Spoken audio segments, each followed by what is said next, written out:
we won't spend too much time about it. That kid's looking fancy today in the button-up. We'll get right into it. Because the first player is Amari Cooper. Now, on Keep Trade Cut, Cooper's anywhere in the range of a late 23 first, early 23 second, or something like a mid 24 second and third. Now, the ideal one in my eyes, if you're trying to trade for Cooper, would be that early 23 second. Most players are not really up to par with Cooper in my eyes. You know, after the tier of those wide receivers of Addison, QJ, and Flowers, that's kind of the drop off where, even though I wouldn't love a deal where I'm sending like the 111 for Cooper, I'd still be fine with it. Like, you're pivoting off of Charbonnet, Levis, a chain for Amari Cooper. I'd take that any day of the week. Cooper was a wide receiver 1 last year with a contract that essentially pretty much guarantees he's going to stay with the Browns for the next 2 years, because I doubt they're going to take a $10 million cap hit with their current cap restrictions just to cut off their wide receiver 1. Obviously, anything can happen in this league, but I'd feel pretty secure knowing that you have this season and next season with Amari Cooper putting up this year probably wide receiver 1 numbers again. I don't see much changing. The Browns don't have the capital to bring in someone next year. They aren't really going to be a horrible team that's going to get like Marvin Harrison. I doubt that they draft someone like Emeka in next year's class. So you're pretty much locked in as having a wide receiver 1 for the next 2 years. And for a contender, that's, I mean, come on, what are we talking about here? In my league, obviously scoring settings differ for everyone. He was wide receiver 10. If I could trade off of Will Levis, Devin Achane, Zach Charbonnet, and get a wide receiver 1 for the next 2 years, I'm going to do that any day of the week. I really think Cooper is heavily undervalued. I've been on the Amari Cooper train since last year. Even if Watson doesn't take the leap after having a year under his belt, it doesn't matter unless you own Watson too. Like, Cooper still had great numbers last year with Watson having kind of average to subpar play at times. So I think he's certainly an undervalued player right now, a great target for contenders. But as always with all these players, there's no rush to get him right now. I mean, certainly things can change over the course of this summer, but unless you're getting a great deal, don't rush to trade for a contending asset that has the entire summer to get injured, hurt, suspended, anything like that. But that said, let's move on to the next person, which is Rashad White. Now, White is similarly valued on Keep Trade Cut. Forgot to mention for Cooper, most of the trade database that I went through, all 23 ones for the most part, barring any of those other large deals that I'm not really going to spend the time delving into.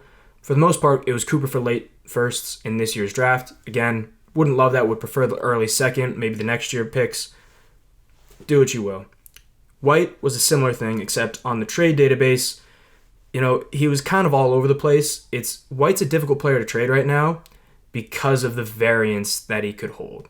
On Keep Trade Cut, at least, he is still that late first in this year's class, early second, similar range as Cooper. I've also seen, though, on the database, he was traded for Will Levis. Again, that kind of signals that late first value. Kadarius Toney. That one's there would be people all over that one, you know, differing sides. That'd be like the Civil War trying to decide whether you want Kadarius Toney or Rashad White, because they both have such high variance. It'd basically just be a pick 'em. But, you know, 24 first, 23 second, that was all the stuff that I saw in the database. So with White, at this point, White's been a very tough player to evaluate in my mind, because all things, you know, leave my cards on the table. I do own Rashad White in one league. And I've been, as a deep rebuilder in this 12-team league, I've been considering just taking the value and selling off White, right? Like, I drafted him, I got him mid-late second, I believe, last year. He's hit that value. If I could trade him for, let's say it was a first, do I just take that bump one round of value in a rookie draft, obviously a year later? So he's been a player at the forefront of my mind. And at this point, rather than a sell, I'd say he's a hold for players that own him, and a buy, you know, if you don't, which I guess makes him a buy. Regardless, the Buccaneers, I just don't see them really bringing in an aging running back at this point for a team that likely isn't going to contend. Like, how much does bringing in Leonard Fournette really boost your win total this year? How much does bringing in Zeke, how much does bringing in Cook when he's eventually cut or traded boost the Buccaneers' offense this year? It doesn't. That doesn't mean that it's not possible. But I'm getting more and more comfortable with the idea that Rashad White is going to be the lead back, and his main competition ain't really much to be afraid about. I did like Sean Tucker, but at a certain point you have to agree. Forget about, obviously, he had the medical condition. If teams believed in Sean Tucker, they still would have drafted him regardless of the medical condition. So Rashad White's going to be the lead back. Volume is king at running back. He's young. He can catch passes. Like, he's a great pass catcher out of the backfield. He showed off what he can do when given the lead in that backfield last season, obviously with a better quarterback.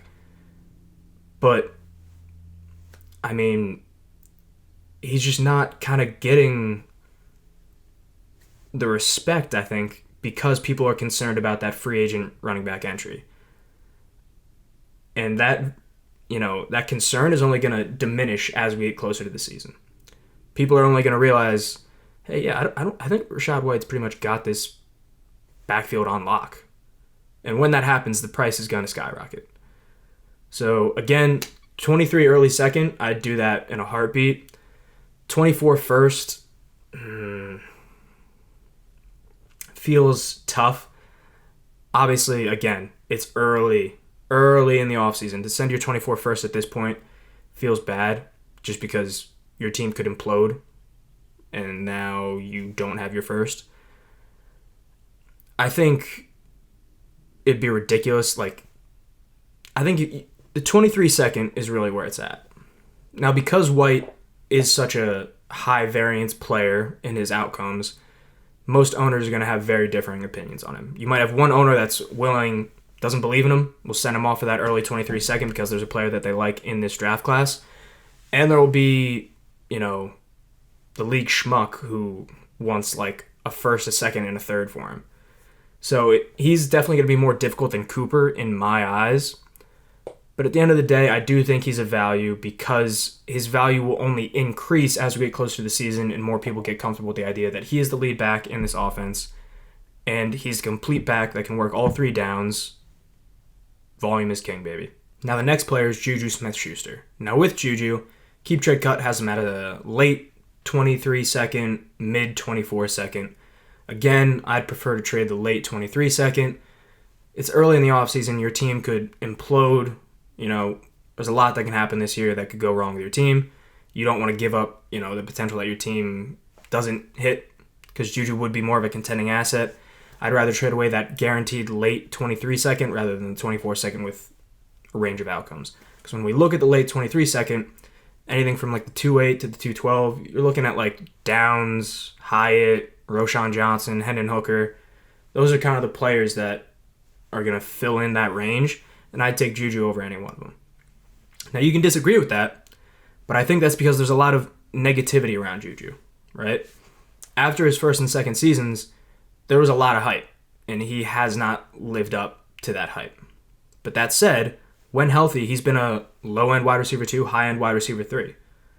And if I can get a low-end 2, high-end 3 for the cost of Hendon Hooker, I mean, I'm going to take that, just straight up.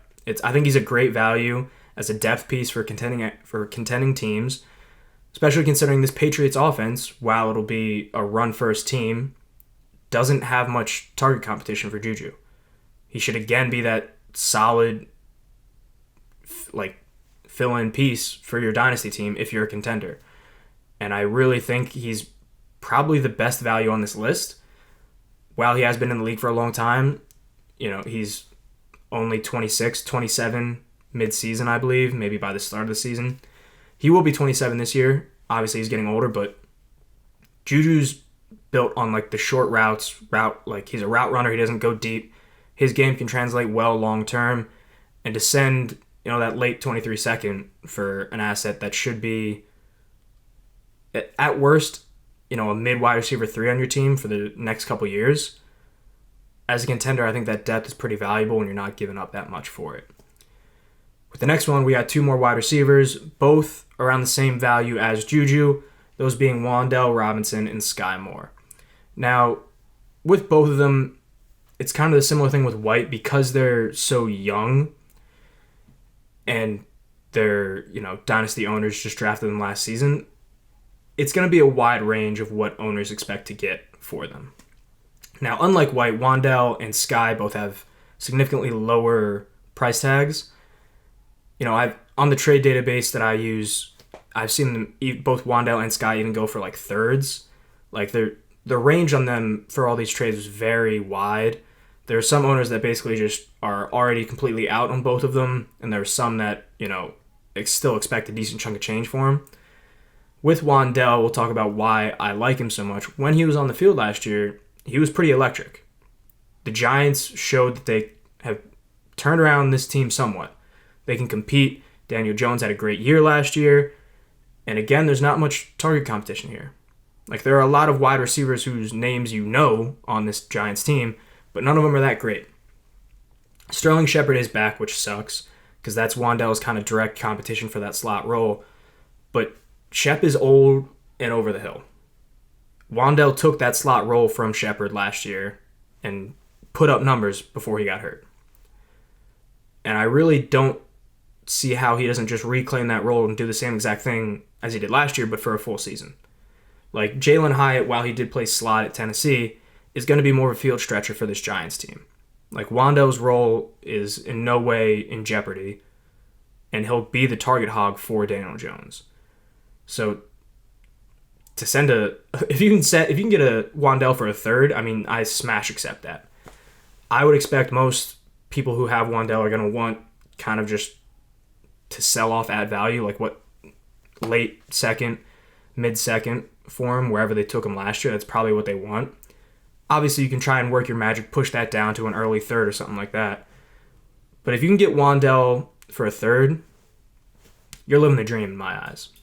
And then with Skye Moore, it's a similar thing. I think with both these wide receivers, because we had Drake London, Garrett Wilson, and Chris Olave, Wilson and Olave particularly put up great seasons. In London, not to say he had a bad season, they all have, stats that support that they are in an elite class of wide receiver for their rookie season. And I think that's kind of distorted most people's views of the average rookie wide receiver season. There have been plenty of successful wide receivers in this league that don't do much in their rookie season. For Wan'Dale, it was because he got injured. For Skyy, he just, who knows? Genuinely. Who knows? But with Juju gone, Skyy was typically a slot player in his college career. The Chiefs have said that Kadarius Toney isn't really going to be playing too much slot, so Skyy just steps into that Juju role. Put simply, there's value here. Slot wide receivers are amazing for fantasy football teams, especially in PPR formats. And since Skye Moore is tied to the big name of Patrick Mahomes, if he does pop off, his value will exponentially increase. So even though he is a riskier asset compared to these other players I'm telling you to target, especially in direct comparison with Wan'Dale, because I put them together, Wan'Dale is a much safer trade for me because he at least proved that when he was on the field, he can put up big fantasy numbers. Skyy has yet to do that. But again, if Skyy has a great second year, that value is going to soar. So, as I said earlier, every owner is different in every single league. Keep trade cut is just a tool. It's not the Bible. If you can get any of these players for cheaper than I mentioned, hell yeah, do it. But some owners may just be hard stuck in la la land thinking that they're going to get 2 firsts for Amari Cooper, right? So take your time. Again, don't rush out to trade any of these players. White is really the only one that I would see having that steady rise as we get closer to the season in terms of value. That said, if you can get a great deal now, hell, do it. Make sure that you get the valuable asset on the cheap before someone else comes in and takes them. So keep that all in mind. And of course, keep your Dynasty offseason going strong. Have a good one.